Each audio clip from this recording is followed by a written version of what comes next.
میں نے reporting desk پہ کام کیا ہوا ہے میں, اور اس کے بعد پھر میں نے کالم لکھنا شروع کیا. تو اب آپ دیکھ لیں کہ میں نے 1996 سے کالم لکھنا شروع کیا, تو اب آپ خود اندازہ لگا لیں کہ کتنے سال سے کالم لکھا جا رہا ہے. ٹھیک ہے, 29 سال ہو گئے. تو یہ اچھا, اس کے بعد یہ ہے کہ مجھے کچھ ایوارڈز بھی مل گئے. مجھے 27 سال کی عمر میں APNS ایوارڈ مل گیا, جو جرنلزم کا سب سے بڑا ایوارڈ سمجھا جاتا ہے, اور مجھے بیسٹ کالمسٹ کا 2 سال ایوارڈ ملا. اس کے بعد میں نے خود اپنے آپ کو آف کر لیا کہ جی میں اب مزید کوئی ایوارڈ اس میں نہیں لینا چاہتا. ٹھیک ہے. پھر ایکسیلنس ایوارڈ مل گیا, پھر ستارہ امتیاز بھی گورنمنٹ نے دیتی ہے, ریاست نے دیتی ہے. تو میں اپنے کریڈینشیل آپ کے سامنے رکھ رہا ہوں, اور یہ سارے جو ہیں یہ ہیں جرنلزم کی بنیاد پہ.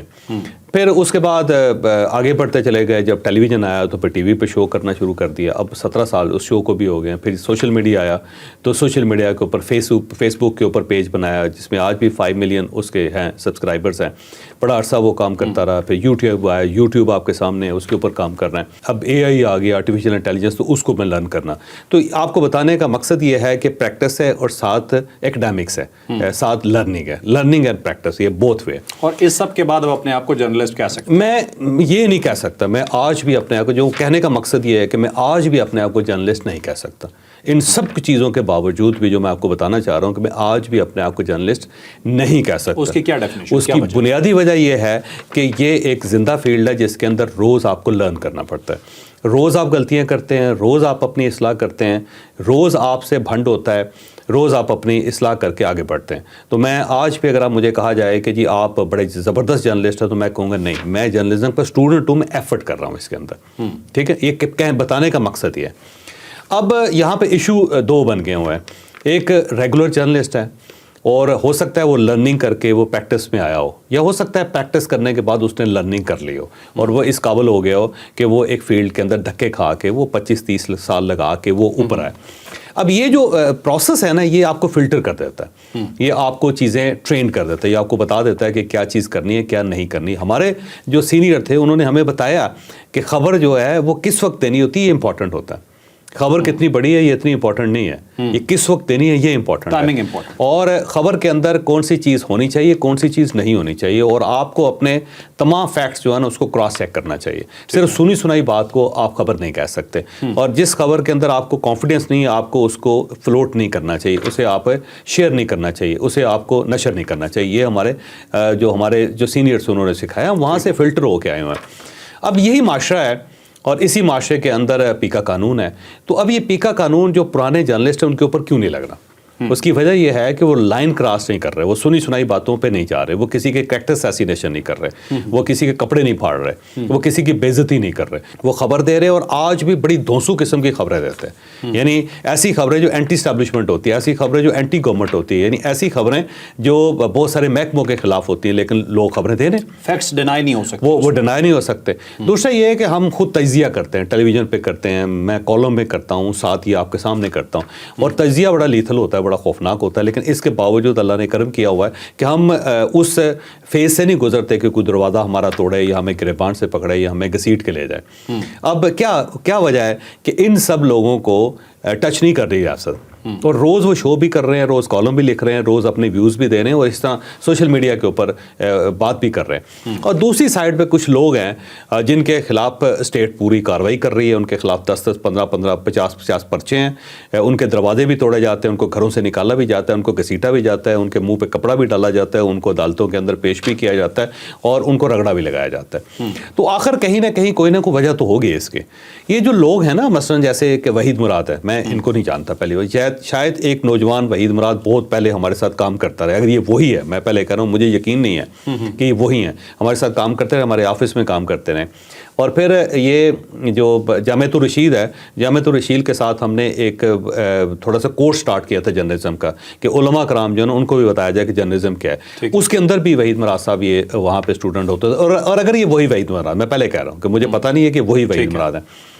تو اب ان کا ایشو یہ ہے کہ آپ ان کے کریڈینشیل دیکھ لیں, کسی جگہ ٹک نہیں سکے. یہ ہوتا ہے نا کسی ایک ادارے کے اندر, بھئی آپ لکھ رہے ہیں تو مسلسل لکھ رہے ہیں, چلے ایک اخبار کے بعد دوسرا اخبار, دوسرے اخبار کے بعد تیسرا اخبار, اداروں میں آپ آتے رہے اور جاتے رہے, یہ الگ بات ہے. آپ کسی ٹیلی ویژن پہ کام کر رہے ہیں, پروڈکشن میں کام کر رہے ہیں, ایک ادارہ چھوڑ کے دوسرا ادارہ, بس جیسے آپ نے 4-5-6 ادارے آپ نے, اور عمران صاحب ہمارے پروڈیوسر ہیں, 5-6 اداروں میں وہ بھی کام کر چکے ہیں, لیکن وہ ٹکے ہوئے ہیں, کام کر رہے ہیں مسلسل. ٹھیک ہے, ہم ان کو سابق پروڈیوسر یا آپ کو سابق جرنلسٹ نہیں کہہ سکتے, تو اسی فیلڈ کے اندر ہے. اب یہ جو وحید مراد صاحب ہیں، ایک تو جو میری انفارمیشن ہے اس وقت کسی بھی ریگولر میڈیا ہاؤس کے ساتھ یہ کنیکٹڈ نہیں ہے، تو یہ اس سے آؤٹ ہوئے ہیں. یہ ویب سائٹس کے اوپر کام کرتے ہیں اور وہیں پہ اسٹوریز دے دیتے ہیں. اور ویب سائٹس کے بارے میں کہتا ہوں کہ اس کا کوئی مائی باپ نہیں ہے. یہ سوشل میڈیا جو ہے اس کا کوئی مائی باپ نہیں ہے. اس کے اوپر کوئی شخص کسی وقت بھی انٹری کر سکتا ہے. جس کے پاس ایک موبائل فون ہے جو وہاں پہ موبائل فون کو یوز کر سکتا ہے وہ اس کے اندر آ جاتا ہے اور اس کے بعد کچھ بھی کر سکتا ہے. اس طرح فرحان ملک صاحب جو ہیں وہ بھی اپنے آپ کو صحافی ڈکلیئر کر رہے ہیں اپنے آپ کو، لیکن وہ بیسیکلی پروڈکشن ٹیم کے ساتھ ان کا تعلق ہے. پروڈکشن کی ان کے بیک گراؤنڈ ان کی وہ ہے، ٹیلی ویژن میں وہ کام کرتے تھے، ڈائریکٹر نیوز بنے تھے لیکن پہلے وہ پروڈکشن کے ساتھ ان کا کام ہے. ٹھیک ہے، لہٰذا ایک آدمی جو پروڈیوسر ہے، ایک آدمی جو کیمرہ مین ہے، ایک آدمی جو ہے، میں ان کو بہت امپورٹنس دیتا ہوں. پہلی بات تو میری سب سے زیادہ دوستی ان لوگوں کے ساتھ ہے، لیکن ہم ان کو ریگولر جرنلسٹ نہیں کہہ سکتے. میں معافی چاہتا ہوں. تو اب مسئلہ یہ ہے کہ یہ سب لوگ ویب سائٹوں پہ ہیں، یہ سب لوگ سوشل میڈیا پہ ہیں، اور سوشل میڈیا پہ یہ اس قدر بکواس کر رہے ہیں. میں آنیسٹلی کہہ رہا ہوں کہ میرا نہیں خیال کہ کوئی بندہ سن سکتا ہے، میرا نہیں خیال کہ کوئی بندہ پڑھ سکتا ہے، میرا نہیں خیال کہ کوئی بندہ برداشت کر سکتا ہے. ٹھیک ہے، یہ جس قسم کی انفارمیشن شیئر کر رہے ہیں، جس قسم کی یہ ہیٹ اور ہیٹ وہاں پہ کریٹ کر رہے ہیں، کیا آپ برداشت کر سکتے ہیں؟ اگر آپ کے بارے میں یہ کہا جائے، مثلا فرض کر لیں کہ میں تھوڑی سی گستاخی کر رہا ہوں کہ آپ کی گھر کی خواتین ہوں، ٹھیک ہے، ان کے پاسپورٹ سے نکال کے اور ان کی تصویریں نکال کے اور ان کو شیئر کر رہا، تو کیا آپ برداشت کریں؟ نہیں، کوئی بھی انسان برداشت نہیں، کوئی بھی غیرت مند آدمی اس طرح کی چیز کیسے برداشت. اور جعفر ایکسپریس ہے، اس کو دہشت گردوں نے اس کے اوپر قبضہ کر لیا ہے، اور آپ ان دہشت گردوں کے ساتھ ہمدردی کریں گے تو کیا یہ برداشت کیا جائے گا؟ اور اس کے اندر 400-450 لوگ، ان کی فیملیز ہو، وہ اس وقت پھانسی کے پھندے پہ لٹکے ہوں گے جب ان کا بچہ اس کے اندر ہوگا کہ ان کے ساتھ پتہ نہیں کیا ہو گیا سارا. تو کیا آپ اس چیز کا مذاق بنائیں گے؟ پھر کچھ سولجرز ہیں، وہ چارے، ایک سولجر جو ہے وہ زخمی ہے بنو کینٹ کی وجہ سے، اور وہ اپنے ہسپتال کے بیڈ پہ لیٹا ہوا ہے، لیکن وہ یہ سمجھتا ہے کہ میری کمپنی جا رہی ہے تو مجھے اس کے ساتھ جانا چاہیے. اور آپ اس شخص کا مذاق اڑائیں گے یار جو وہاں پہ ریسکیو کرنے گیا ہے 400-450 بندوں کو، اور آپ ان لوگوں کے ساتھ کھڑے ہو جائیں گے جو ریاست کو توڑنا چاہتے ہیں، جو بلوچستان کو توڑنا چاہتے ہیں، اس لیے کہ آپ کو جنرل عاصم منیر پسند نہیں ہے. اور کیوں پسند نہیں ہے کہ وہ عمران خان صاحب کو اس نے سپورٹ نہیں دی، اور کیوں پسند نہیں ہے کہ اس نے عمران خان صاحب کی گورنمنٹ نہیں بچائی، کیوں پسند نہیں ہے کہ اس نے عمران خان صاحب کو رہا نہیں کروایا. انہوں نے 9 مئی میں جا کے کنٹونمنٹس برباد کر دیے تھے. تو اب سوال یہ ہے کہ جب آپ اس قسم کی ہیٹ کریٹ کریں گے، آپ اس قسم کی ہیٹ کریٹ کریں گے، تو پھر ڈیفینیٹلی یہ آپ کے دروازے تک جائے گے. آپ اگر جرنلسٹ ہیں، میں آپ کے کریڈینشل کو، آپ کی جرنلزم کو بالکل کویسچن نہیں کر رہا. آپ مجھ سے بڑے جرنلسٹ ہوں گے، آپ بڑے اچھے جرنلسٹ ہوں گے، آپ بڑے شاندار جرنلسٹ ہوں گے، آپ سکہ بند جرنلسٹ ہوں گے، لیکن کیا آپ کو یہ حق مل گیا ہے کہ آپ کسی بھی ریاستی ادارے کے خلاف بات کر سکتے ہیں؟ آپ ججوں کو ملائن کر سکتے ہیں، آپ آرمڈ فورسز کو ملائن کر سکتے ہیں، آپ شہیدوں کا مذاق اڑا سکتے ہیں، آپ جو اغوا کار ہیں ان کو سپورٹ کر سکتے ہیں. آپ کسی بھی شخص کا، خواہ اس کا تعلق کسی پارٹی کے ساتھ ہو، کسی ادارے کے ساتھ ہو یا عام شہری ہو، آپ اس کے گھر کی خواتین کے پاسپورٹ سے نکال کے ان کی تصویریں شیئر کر سکتے ہیں، اور آپ ہر قسم کی بات، ہر قسم کا بکواس کر سکتے ہیں. اگر تو آپ اس کو جرنلزم کہتے ہیں تو پھر میں معافی چاہتا ہوں، میں واقعی جرنلسٹ ہوں. ٹھیک ہے، مجھے پھر یہ جرنلزم سیکھنی چاہیے آپ سے. اگر آپ اس کے باوجود یہ سمجھتے ہیں کہ جو کچھ آپ کر رہے ہیں وہ ٹھیک ہے، تو پھر میرا خیال ہے اس پورے پیشے کو یا اس پورے شعبے کو ختم ہی کر دینا چاہیے کہ آپ صرف نفرت کی بنیاد پہ فیصلے کر رہے ہیں. آپ سارے مثلا آج یہ جنرل عاصم منیر کے خلاف ہے نا، آج یہ اگر عمران خان صاحب کی سپورٹ کر دیتے ہیں، یہ سارے کہیں گے بلے بلے کمال ہو گیا سر. تو مسئلہ کیا ہے؟ مسئلہ صرف یہ ہے کہ ایک آدمی جو اپنی مرضی کرنا چاہتا ہے اور اس مرضی میں وہ پوری قوم کو روندنا چاہتا ہے، وہ اپنی مرضی میں اس ملک کو روندنا چاہتا ہے، وہ کہتا ہے کہ اس ملک میں کوئی قانون نہیں ہونا چاہیے، کوئی ضابطہ نہیں ہونا چاہیے، وہ کچھ بھی کر دے. تو آپ یہ چاہتے ہیں کہ نہیں، ریاست کو اسے موقع دینا چاہیے، اسے پرائم منسٹر کی کرسی پہ بٹھا دینا چاہیے اور اس کے ہاتھ میں ایک تلوار دے دینی چاہیے، جس کا جو گلا چاہے اتار دے، کاٹ دے. یہی چاہتے ہیں آپ؟ تو یہ کیا تماشا ہے؟ تو میں معافی چاہتا ہوں بھائی، میں اس چیز کو بالکل بائے کرنے کے لیے تیار نہیں ہوں کہ جو یہ تماشا یہاں پہ چل رہا ہے اس کے ساتھ ریاست نہیں چل سکتی. ٹھیک ہے چوہے صاحب، ایک تو میں ایک چھوٹی سی ایگزامپل دیتا چلوں. خان صاحب نے جب IMF کو روکا تھا خط لکھوا کے، ٹھیک ہے، کہ بھائی آپ نہ دیں پاکستان کو قرض جس پہ پاکستان نے سروائیو کرنا تھا، تو اس سے بڑا تو شاید ہی کوئی ہو سکتا ہے، پاکستان کے خلاف کوئی قدم ہو سکتا ہے. لیکن اس کے باوجود گورنمنٹ نے بھی اسے برداشت کر لیا اور باقی لوگوں نے بھی کر لیا. پتہ نہیں اسٹیٹ یہ کیسے چیزیں برداشت کر رہی ہے. ایک چیز میں اسپیسیفکلی کہوں، یہ جو جرنلسٹ ہیں نا، اسپیشلی یہ جتنے بھی لکھ رہے ہیں، اور میں صاف کہوں گا کہ فوج کے خلاف اور اسٹیبلشمنٹ کے خلاف لکھ رہے ہیں، اس کے اندر یہ پورا ایک گروپ ہے، یہ ایک پورا نیریٹو ہے. ایک تو یہ وہ لوگ ہیں جو پرو PTI ہیں، ٹھیک ہے، کوئی بھی بندہ اگر فوج کے خلاف بولنا شروع کرتا ہے یہ اس کے ساتھ شامل پی ٹی آئی کی بات کریں گے، مثلا آپ خود پی ٹی آئی کے حامی ہیں، کیا فرق پڑتا ہے اس سے؟ ہر آدمی کا اپنا نظریہ ہے. پازیٹیو سیاست کے حامی ہیں، ٹھیک ہے، آپ کو یا مجھے پازیٹیو سیاست سے تو کوئی مسئلہ نہیں ہے نا، ہمارے لیے ساری پارٹیز ہماری ہیں. جہاں تک پی ٹی آئی کی بات ہے، میں پی ٹی آئی سے اختلاف کرتا ہوں اور اس کی کلیئر کٹ ریزن یہ ہے کہ آپ ایسے اقدامات اٹھا رہے ہیں جس کی وجہ سے ملک کو نقصان ہو رہا ہے. لیکن یہ فرحان ملک صاحب، یہ وحید مراد صاحب، یہ وہ لوگ ہیں کہ جو اسٹریٹ جو اپنا نیریٹو لے کے چل رہے ہیں. لیکن اس کے باوجود مجھے ان سے ہمدردی ہے، مجھے فرحان صاحب سے بھی ہمدردی ہے اور ساتھ ساتھ وحید مراد صاحب سے بھی ہمدردی ہے. ریاست کو ان کے گھروں میں گھس کے اس طرح دروازے توڑ کے ان کو گرفتار نہیں کرنا چاہیے. اچھا چلیں، آپ نوٹس دیں ان کو، بلوائیں ان کو، بات ٹھیک ہے، اس کے بعد آپ ان کو گرفتار کریں، آپ ان کو سزا دیں، بالکل. لیکن یہ کوئی طریقہ نہیں ہے کہ رات کے وقت 2 بجے جا کے دروازہ توڑ کے اور گھر کی خواتین کو ہراساں کر کے بندے کو گرفتار کرنا. میں اس چیز کے خلاف ہوں.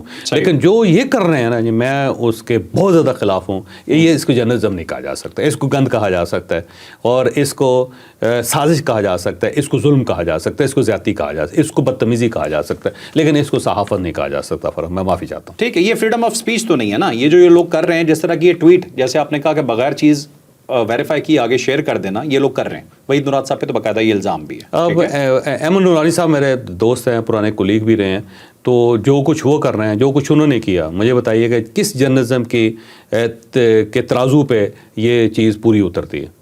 کسی طرح بھی، کیونکہ آپ نے ایک آفیشیل پاسپورٹ کو اپنے ڈپلومیٹک پاسپورٹ بنا دیا. سر چوائس ابھی یہ گروپ ہے، میں صاف آپ کو بات بتاؤں، یہ پورا گروپ ہے جو صرف اینٹی اسٹیبلشمنٹ نیریٹو لے کے چلتا ہے اور صرف اینٹی اسٹیبلشمنٹ خبریں دیتا ہے. جب انہیں کچھ اور نظر ہی نہیں آتا تو جیسے آپ جرنلسٹ نہیں مان رہے تو معذرت ہو سکتا ہے ہماری کمیونٹی کو یہ برا لگے، تو جرنلسٹ تو انہیں ہم نہیں مان سکتے. بہت معذرت خواہ ہیں جی اس کے لیے. اب چلتے ہیں جی نیکسٹ اسٹوری کی طرف. نیکسٹ اسٹوری ہے ہماری جی، چوہر صاحب خان صاحب نے اعتراض کر دیا. وہ کہتے ہیں اب اس کی طرف آؤں گا، لیکن یہ دیکھو سوات کے اندر ایک اکبر علی صاحب ہیں، اسپتال میں ٹیکنیشین ہیں. انہوں نے ایک جعلی شناختی کارڈ سے، جعلی آئی ڈی سے انہوں نے ایک اکاؤنٹ بنا کے انفارمیشن شیئر کرنا شروع کر دی تھی. ان کو گرفتار کر لیا گیا. سوات میں پہلا کیس ہے پیکا کا.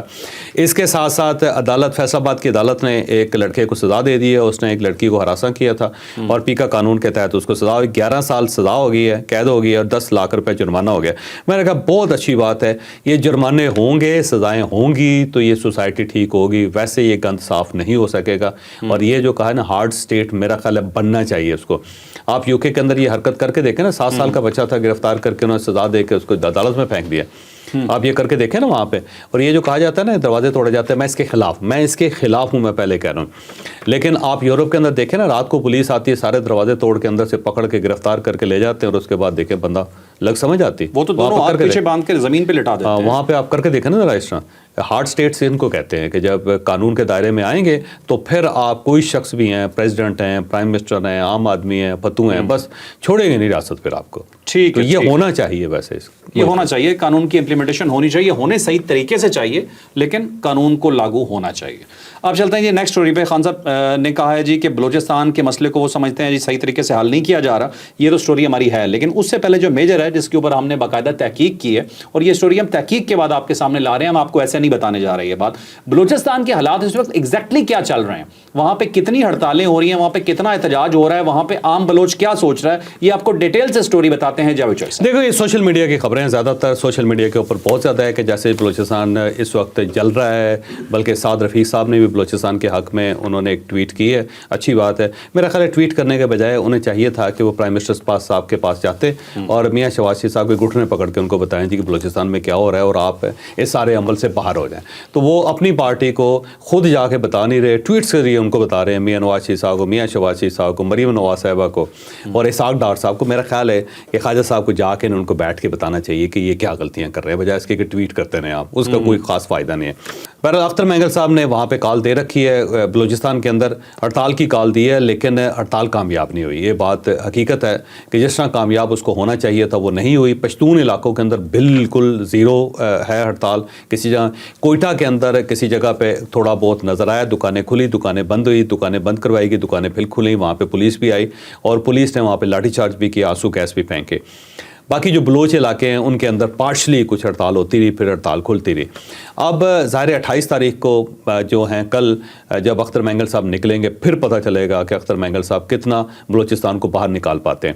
لیکن یہ جو مارنگ بلوچ اور یکجہتی جو کمیٹی ہے اس کے جو جلسے ہیں اس کے اندر خواتین زیادہ نظر آتی ہیں، اور جو مرد ہیں وہ منہ کے اوپر ڈھاڈے باندھ کے اور اس کے ساتھ ساتھ وہ باقاعدہ ماسک پہن کے وہاں پہ آتے ہیں، تھوڑی دیر بیٹھتے ہیں اور پھر نکل جاتے ہیں۔ اس سے پتہ چلتا ہے کہ وہ خوف زدہ ہیں کہ کہیں ہمیں آئیڈینٹیفائی نہ کر لیا جائے اور ہم گرفتار نہ ہو جائیں۔ تو اس ٹائپ کا انقلاب بلوچستان کے اندر چل رہا ہے۔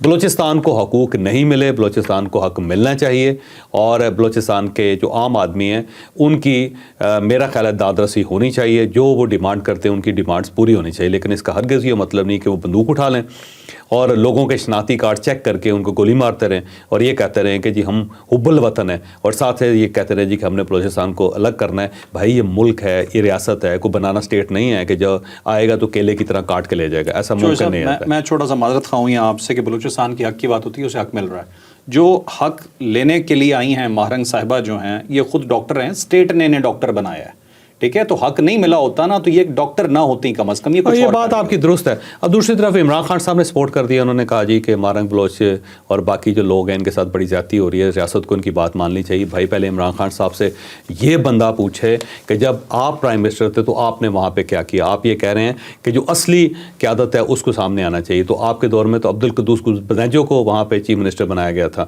اور بزنجو صاحب جو تھے انہوں نے 544 ووٹ حاصل کیے تھے، اور جس طرح وہ پوری پارٹی بنی تھی، باپ اور اس کے بعد ان کو باپ نے جو وہاں پہ بٹھایا تھا، عمران خان صاحب اس کا حصہ تھے، اور یہ جو جام کمال صاحب ہیں یہ اچھے بڑے چیف منسٹر، بڑے پڑھے لکھے سمجھدار قسم کے چیف منسٹر، اور ان کو ہٹا کے اور عبدالقدوس بزنجو صاحب کو بٹھا دیا گیا تھا، جو 12-1 بجے سے پہلے گھر سے نہیں نکلتے تھے، اور وجوہات اس کے کیا پورے بلوچستان کو پتہ ہے، پورے کوئٹہ کو پتہ ہے کہ کیا وجوہات تھے ان کے۔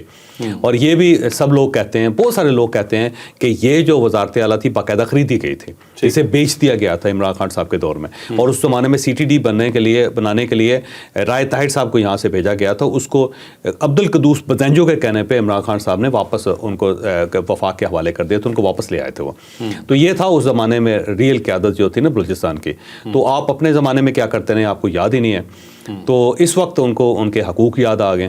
دوسرا یہ ہے کہ دوسرا عمران خان صاحب کو یہ معلوم ہی نہیں کہ وہ چاہتے کیا ہیں۔ بھائی وہ بلوچستان کو الگ ملک بنانا چاہتے ہیں، تو اگر تو آپ یہ سمجھتے ہیں کہ وہ ٹھیک کام کر رہے ہیں تو پھر اعلان کریں جی ٹھیک ہے کہ جو وہ کہتے ہیں اس کا یہ مطالبہ مان لیا جائے۔ اندازہ ہی نہیں نا عمران خان صاحب کو کہ جو ان کے حقوق ہیں ان کو دے دیں۔ بھائی وہ مانگ کر رہے ہیں، پہلے آپ یہ تو معلوم کر لیں نا، وہ پنجابیوں کو قتل کر رہے ہیں، وہ ان کے شناختی کارڈ چیک کرتے ہیں، گولی مار دیتے ہیں، اور وہ اس چیز کی آزادی مانگ رہے ہیں کہ ریاست کو روکنا نہیں چاہیے کہ جس پنجابی کو چاہے ہم گولی مار دیں۔ تو دے دیں عمران خان صاحب کو چاہیے کہ دے دیں پھر یہ حق ان کو۔ نہیں چوہے صاحب، خان صاحب کو صرف ایک شورٹی چاہیے کہ اگر آپ اسٹیٹ اور فوج کے خلاف ہیں نا تو خان صاحب آپ کے ساتھ ڈزنٹ میٹر آپ کیا چاہتے ہیں، اس وقت یہ چل رہا ہے۔ اب لاسٹ سٹوری ہے جی، ہماری بڑی امپورٹنٹ سٹوری ہے جی، گوہر خان اور گنڈا پور صاحب فارغ ہونے جا رہے ہیں، یہ الگ الگ سورسز سے 2 خبریں آئی ہیں، اور یہ ہم آپ کو بتائیں گے کہ عید کے بعد سڑکیں گرم ہو رہی ہیں یا نہیں ہو رہی ہیں، یہ ٹاپک ہے پورا، اور اسے ڈیٹیل سے جانتے ہیں جاوید چوہے صاحب۔ اب کل جنید اکبر صاحب نے کوئی صحافیوں سے بات کرتے ہوئے یہ کہہ دیا تھا کہ جو عید کے 3 دن ہیں اس میں ہم اڈیالہ جیل کے سامنے جا کے احتجاج کریں گے اور ساتھ دھرنا دیں گے۔ سارا دن یہ خبر چلتی رہی، اس کے اوپر ویلاگس بھی ہوئے اور اس کے اوپر خبریں بھی چلتی رہی، ٹیلی ویژن چینلز کے اوپر شوز بھی ہوئے اس کے اوپر باقاعدہ۔ لیکن شام کے وقت پھر پارٹی کے لوگوں نے کہا کہ نہیں جی جنید اکبر صاحب کی بات غلط ہے، انہوں نے کسی جگہ کہا ہی نہیں ہے، یہ فیک نیوز ہے، انہوں نے فیک نیوز ڈکلیئر کر دی۔ اب اس کی بیک گراؤنڈ یہ ہے کہ جو سینٹرل پارٹی ہے اس کا اجلاس ہوا، اور اس میں جنید اکبر صاحب سے پوچھا گیا کہ جناب آپ تو خیبر پختونخوا کے پریزیڈنٹ ہیں، آپ نے پورے پاکستان کا کیسے فیصلہ کر لیا؟ یہ تو ہم نے فیصلہ کرنا ہے، تو جب تک ہم فیصلہ نہیں کریں گے تو اس ٹائپ کا کوئی احتجاج نہیں ہو سکتا۔ تو پھر جنید اکبر صاحب نے اپنی یہ کال واپس لے لی، اور اس کے بعد پارٹی نے کہا جی کوئی کسی قسم کا وہاں پہ دھرنا نہیں ہو رہا، کوئی احتجاج نہیں ہو رہا۔ تو پارٹی جو ہے اس کے اندر اتنی رفٹ ہے کہ ایک صاحب بیٹھے بیٹھے فیصلہ کر دیتے، اس کو اناؤنس بھی کر دیتے اور خبریں چلنی شروع ہو جاتی، پھر دوسرے صاحب آتے پھر اس فیصلے کو ریورس کر کے اور ان کی خبریں بھی چلنا شروع ہو جاتی۔ تو اس ٹائپ کی ہے۔ پہلی بات تو یہ ہے کہ جیل کے سامنے کوئی دھرنا نہیں ہو رہا، کوئی احتجاج نہیں ہو رہا۔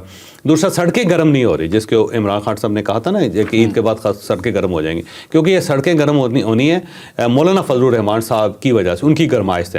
اور مولانا فضل الرحمان صاحب اتنے زبردست سیاستدان ہیں کہ انہوں نے اپنی مجلس عاملہ جو اس کا اجلاس 26 اپریل کو بلوا لیا، یعنی یہ مارچ ہے، سڑکیں آپ نے گرم کرنی ہیں